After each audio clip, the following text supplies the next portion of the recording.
Welcome to something short, sweet in the Parsha. This week, Parshas Matos, Masei. In Parshas Matos, we read about the tribe of Gad, the tribe of Reuven, coming to Moshe Rabbeinu and requesting to stay on the east side of the Jordan River, not to enter Eretz Yisrael proper, but rather to take the land already conquered and build their homes there. Moshe Rabbeinu becomes very critical of these two tribes. And he accuses them of being scared, of entering into the land of Israel, fighting the war that it would take to conquer the land of Israel. And he accuses them of being demoralizing, just like the spies before them.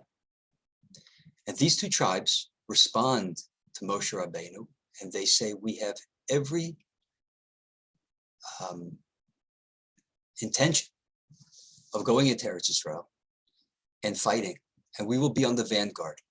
And only once our brothers have inherited the land will we come back and set up shop in Ever Yarden, in the lands of Sichon and Og. And Moshe Rabbeinu seems to accept this. And he reiterates what they said. And he says, if indeed you will go in and you will fight, then you will come clean in front of man and in front of HaKadosh Baruch Hu. And then Moshe Rabbeinu actually gives them the land.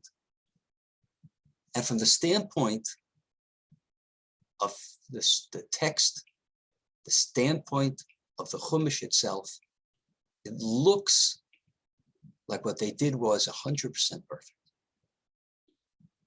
There's a medrash, though, Yalkut Shimoni, that still finds fault with them.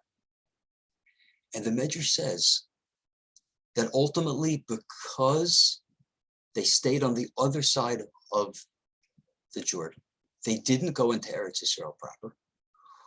When the Jews ultimately went into exile, they went into exile years earlier. And the Medrash says that even though they had good intentions, and tells us a very interesting detail for this story, that the reason why they wanted to stay in Ever Yarden, because they felt that because they had so many flock, because they had so much cattle, that they were afraid that they would come to machlokes, to fighting with the other tribes, or perhaps even their shepherds would come to theft. And therefore, they wanted to be makdim d'nesayon. They said, let us stay here, and therefore, we don't want to get involved in any possibility that we are going to violate any halacha. Let us stay here. And yet the Medrash says, because they split off from the rest of Klal Yisrael, ultimately they were punished by being exiled first. And you have to wonder, you don't really see that when you read the Chumash. You don't see that criticism. You don't see that they did something for which they should be punished.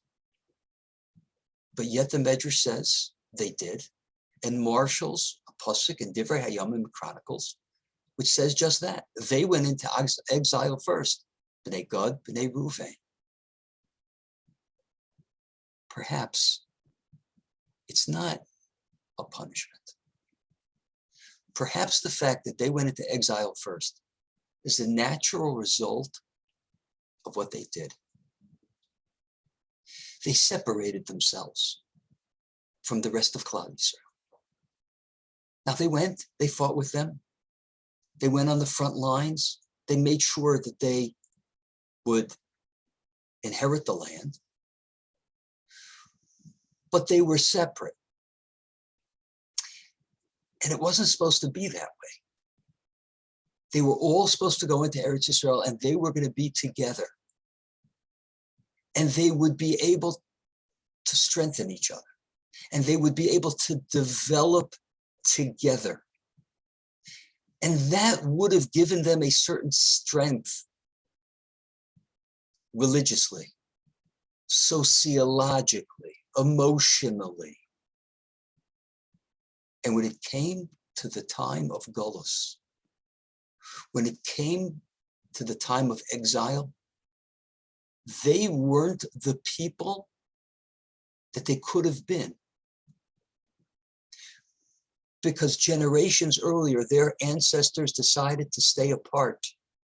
And therefore, the development of these two tribes was weakened.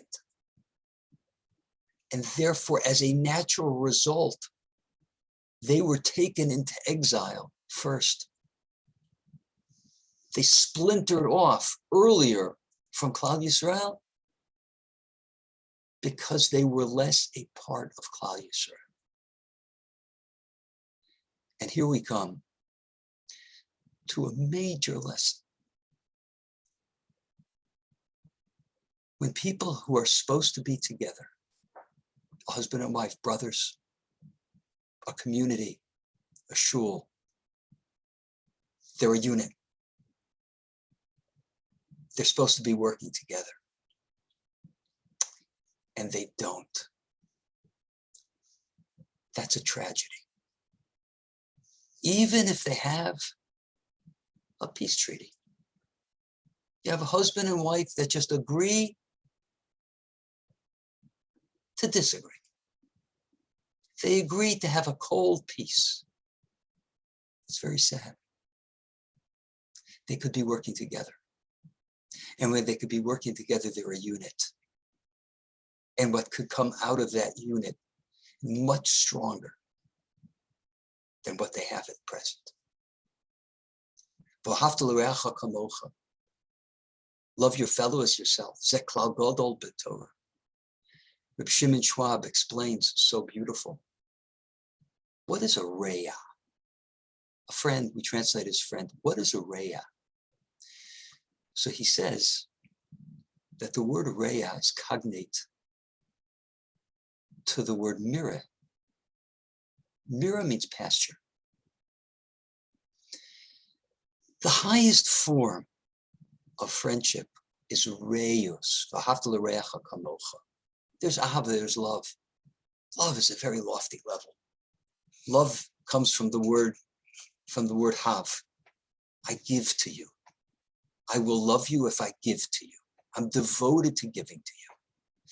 The higher level than that is achva. There's brotherhood. There's a certain reciprocity which binds us together.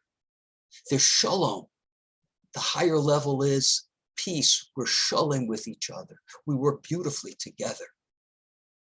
And then there's reyos, where you can develop because of me, because I open myself up for mirror, for pasture.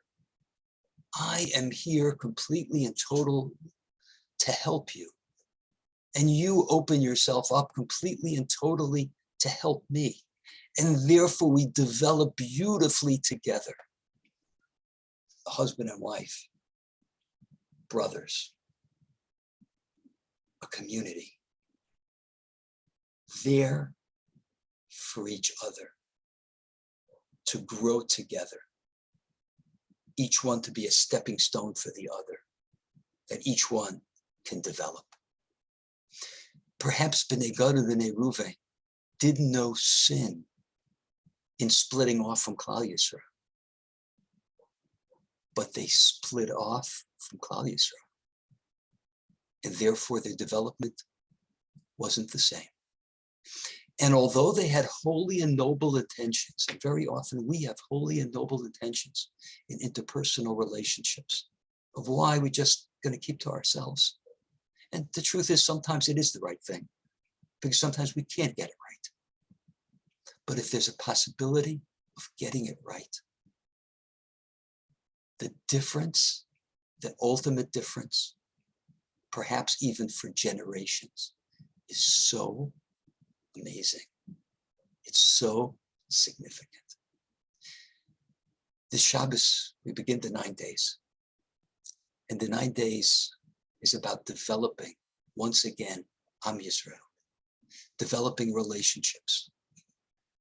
We sit down and we mourn about relationship of brothers, the Achei Yosef, that wasn't the sin that we still suffer from, which is kinas achim, sinas achim, brothers, sisters, husband and wife, community can't get along, and we pledge to get over that, to bring ourselves together, not to have machlokas, not to have pira, but to have ahava, achva, shalom, and even reus, v'hafta l'reacha kamocha, to be there completely and totally for one's significant other, to be there completely and totally for all of those who are in our lives, who we're supposed to be together with.